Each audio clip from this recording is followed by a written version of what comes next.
అసలు నువ్వు ఏ నేరం చేసి జైలుకి వెళ్ళావు? ప్రియంవదని పెళ్లి చేసుకోవడం వల్లే జైలుకు వెళ్ళాను.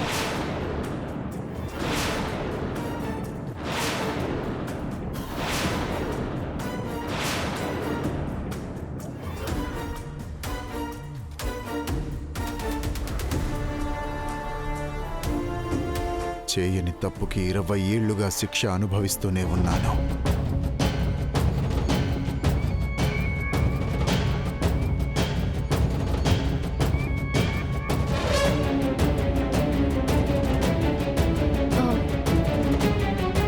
తప్పు చేయలేదంటున్నారు, 20 ఏళ్లు శిక్ష అనుభవించాను అంటున్నారు. నాకేమీ అర్థం కావట్లేదు, వివరంగా చెప్పండి. ప్రియంవదని పెళ్లి చేసుకునే సమయానికి ఫైనాన్షియల్గా మంచి పొజిషన్లోనే ఉన్నాను.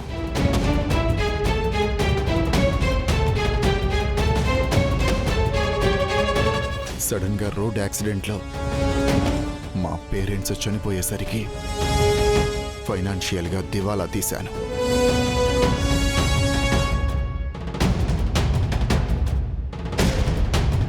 అప్పటికే ప్రియంవద 7 నెలల గర్భవతి.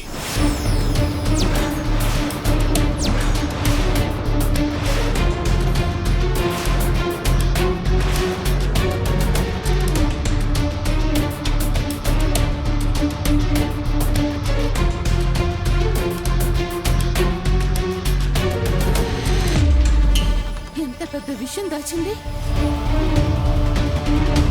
నా ఫైనాన్షియల్ స్టేటస్ చూసి ప్రియంవద ఇప్పుడే బిడ్డొద్దు, అబార్షన్ చేయించుకుంటానంది.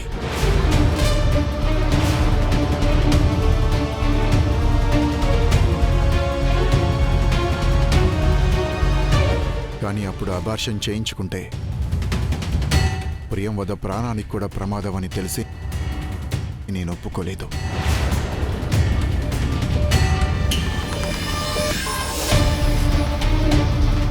దాంతో మా ఇద్దరి మధ్య గొడవలు పెరిగాయి.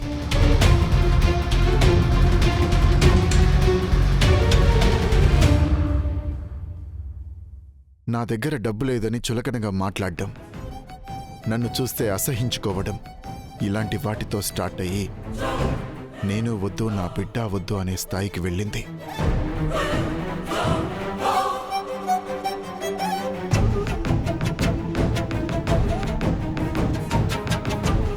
చెప్పా పెట్టకుండా ఇల్లు మారిపోయింది.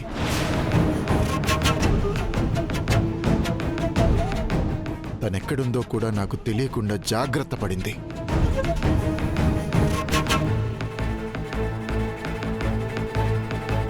ఒకరోజు ప్రియంవద పురిటి నొప్పులతో హాస్పిటల్లో చేరిందని నా ఫ్రెండ్ ఒకరు చెప్తే నేను హాస్పిటల్కి వెళ్ళాను. హాస్పిటల్లో ఏం జరిగిందో నాకు తెలియదు. నేను వెళ్ళేసరికి నా బిడ్డ కనిపించట్లేదు. నా బిడ్డ ఎక్కడని ప్రియంవదని ప్రశ్నిస్తుంటే పోలీసులొచ్చి నన్ను అరెస్ట్ చేశారు.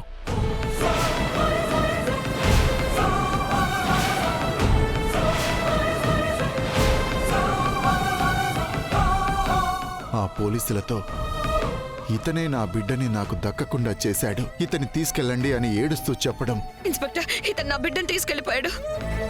కానిస్టేబుల్స్, ఇతన్ని తీసుకెళ్ళండి. ఇంకా నా కళ్ళ ముందు కదలాడుతూనే ఉంది.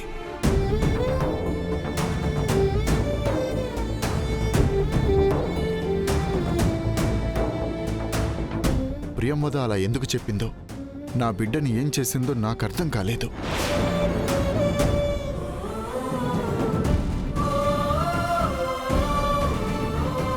అలా చెయ్యని తప్పుకు జైలుకు వెళ్ళిన నేను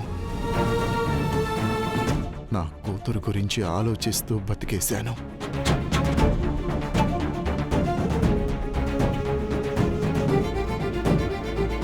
ఇంకా నా మీద మోపడానికి తప్పుడు కేసులేవి దొరక్కపోవడంతో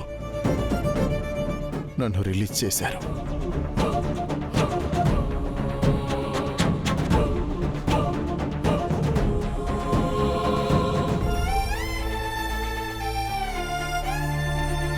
నాన్న, నేను ఎవరినైతే నమ్మి వెళ్ళిపోయానో వాడు నన్ను నొట్టేట ముంచేశాడు. నాన్న, నడి రోడ్డులో నిల్చోబెట్టి వెళ్ళిపోయాడు. నాన్న, ప్రియంవద, నువ్వు చెప్పిన దానికి అతను చెప్పిన దానికి అసలు సంబంధమే లేదు.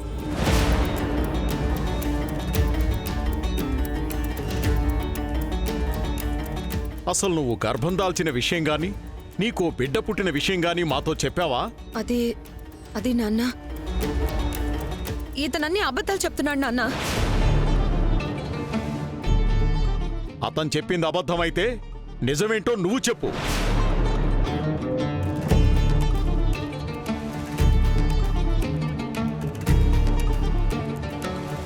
నువ్వు కన్న బిడ్డ ఏమైందని అతను అడగడం కాదు, ఇప్పుడు మేమడుగుతున్నాం, చెప్పు.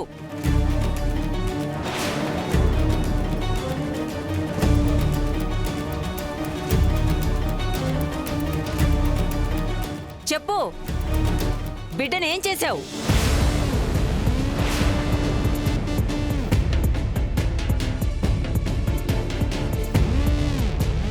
ఒక బిడ్డకి జన్మనిచ్చి కూడా అసలు బిడ్డే పుట్టనట్టు ఇన్నేళ్లు ఎలా ఉండిపోయావు ప్రియంవద?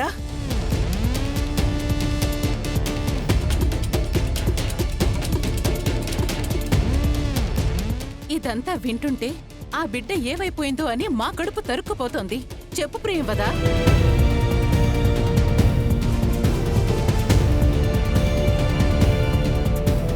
ఏదైనా అనాథాశ్రమంలో వదిలేసావా?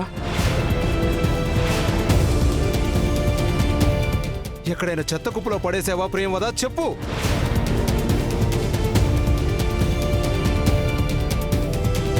మీరింత పెద్ద తప్పు చేసి కూడా బంగారం లాంటి వదన పుట్టుక గురించి తప్పుగా మాట్లాడారు కదా. మా వదిని కన్న వాళ్ళు నీకంటే మంచోళ్ళు అయింటారు అత్తయ్య. కనీసం వేరే వాళ్ళ చేతిలో పెట్టి వెళ్ళిపోయారు.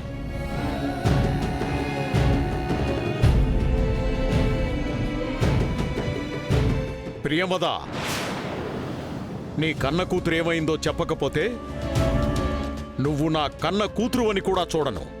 నిజం చెప్పు.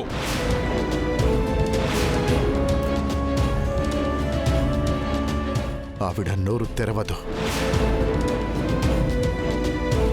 కానీ ఆ రోజు ప్రియంవద పక్కనున్న నర్సు, ఈ రోజు ప్రియంవద పక్కనున్న నర్సు ఒక్కరే.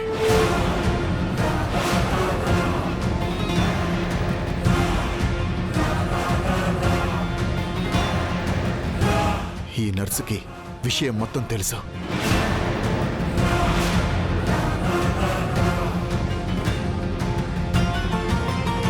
ఇందాక నన్ను చూసి పారిపోవాలని చూసింది.